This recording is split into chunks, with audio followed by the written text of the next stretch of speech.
What's good? What's good? So I was talking to a historian earlier who also happens to be an immigrant. So she has some cool lenses through which to provide perspective. And it was an awesome conversation. Um, some points we agreed on actually inspired me to make this video.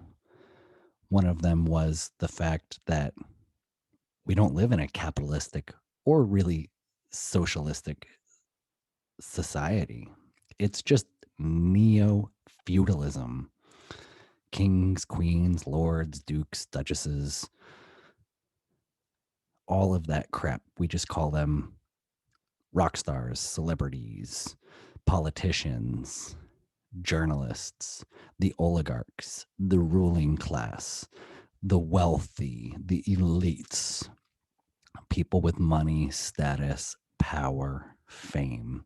It's all wrapped up into a mess of unconscious behavior and activities that lead to our brainwashing and the ability to manipulate the masses so easily. And so, another point we agreed on was that America has not lived up to its potential. And one of the reasons I love the idea of the Tao or the yin and the yang specifically, because it's Eastern, Buddhist and Zen, just the yin and the yang, that reality that the answer is always in the middle. And often you have to hold simultaneously paradoxical positions. For example, America has not lived up to its potential, but it's still done a really good job.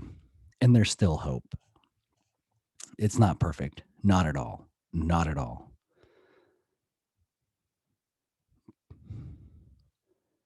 But it is the beacon of hope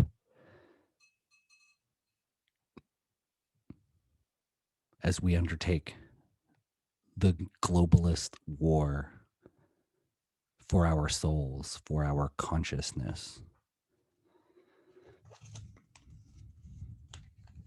I would like to read something now. I found this little booklet.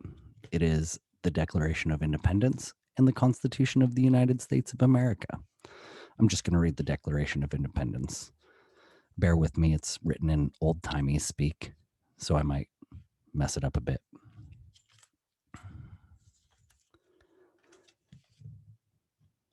When, in the course of human events, it becomes necessary for one people to dissolve the political bands which have connected them with another, and to assume among the powers of the earth the separate and equal station to which the laws of nature and of nature's God entitle them, a decent respect to the opinions of mankind requires that they should declare the causes which impel them to the separation. We hold these truths to be self evident, that all men are created equal, that they are endowed by their Creator with certain unalienable rights, that among these are life, liberty, and the pursuit of happiness, that to secure these rights, governments are instituted among men, deriving their just powers from the consent of the governed, that whenever any form of government becomes destructive of these ends, it is the right of the people to alter or to abolish it and to institute new government, laying its foundation on such principles and organizing its powers in such form as to them shall seem most likely to affect their safety and happiness. Prudence, indeed, will dictate that governments long established should not be changed for light and transient causes. And accordingly, all experience hath shown that mankind are more disposed to suffer while evils are sufferable than to right themselves by abolishing the forms to which they are accustomed.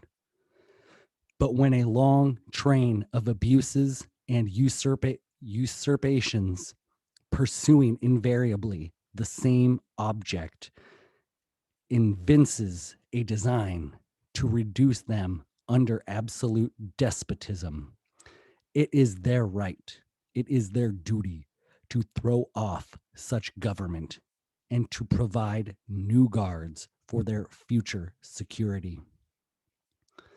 Such has been the patient sufferance of these colonies, and such is now the necessity which constrains them to alter their former systems of government. The history of the present King of Great Britain is a history of repeated injuries and usurpations, all having in direct object the establishment of an absolute tyranny over these states. To prove this, let facts be submitted to a candid world. He has refused his assent to laws, the most wholesome and necessary for the public good. He has forbidden his governors to pass laws of immediate and pressing importance, unless suspended in their operation till his assent should be attained. And when so suspended, he has utterly neglected to attend to them. He has refused to pass other laws for the accommodation of large districts of people, unless those people would relinquish the right of representation in the legislature, a right inestimable to them and formidable to tyrants only. He has called together legislative bodies at places unusual, uncomfortable, and distant from the depository of their public records for the sole purpose of fatiguing them into compliance with his measures. He has dissolved representative houses repeatedly for opposing with manly firmness his invasions on the rights of the people.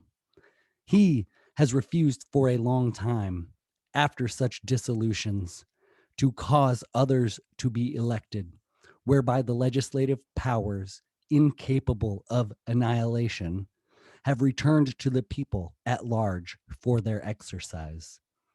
The state remaining in the meantime exposed to all the dangers of invasion from without and convulsions within.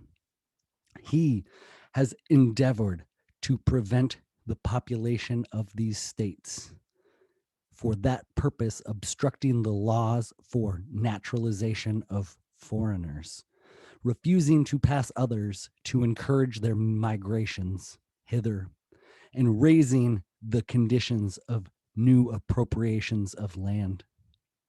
He has obstructed the administration of justice by refusing his assent to laws for establishing judiciary powers. He has made judges dependent on his will alone for the tenure of their offices and the amount and payment of their salaries.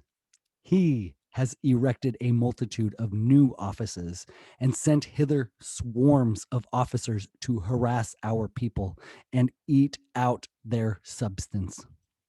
He has kept among us in times of peace standing armies without the consent of our legislators.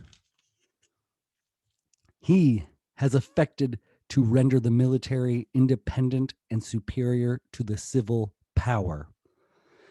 He has combined with others to subject us to a jurisdiction foreign to our Constitution and unacknowledged by our laws, giving his assent to their acts of pretended legislation, for quartering large bodies of armed troops among us, for protecting them by a mock trial from punishment for any murders which they should commit on their inhabitants of these states, for cutting off our trade with all parts of the world, for imposing taxes on us without our consent, for depriving us, in many cases, of the benefits of trial by jury, for transporting us beyond seas to be tried for pretend offenses, for abolishing the free system of English laws in a neighboring province, establishing therein an arbitrary government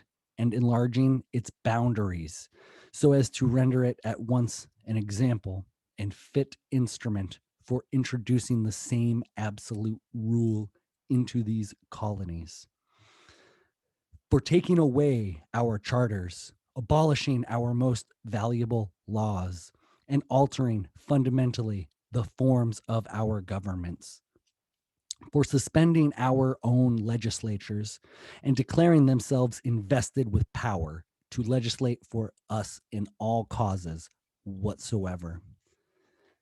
He has abdicated government here by declaring us out of his protection and waging war against us. He has plundered our seas, ravaged our coasts, burnt our towns, and destroyed the lives of our people. He is, this time, transporting large armies of foreign mercenaries to complete the works of death, desolation, and tyranny already begun with circumstances of cruelty and perfidy scarcely paralleled in most barbarous ages and totally unworthy of the head of a civilized nation. He has constrained our fellow citizens, taken captive on the high seas to bear arms against their country, to become the executioners of their friends and brethren, or to fall themselves by their hands. He has excited domestic insurrections amongst us and has endeavored to bring on the inhabitants of our frontiers, the merciless Indian savages whose known rule of warfare is an undistinguished destruction of all ages, sexes, and conditions.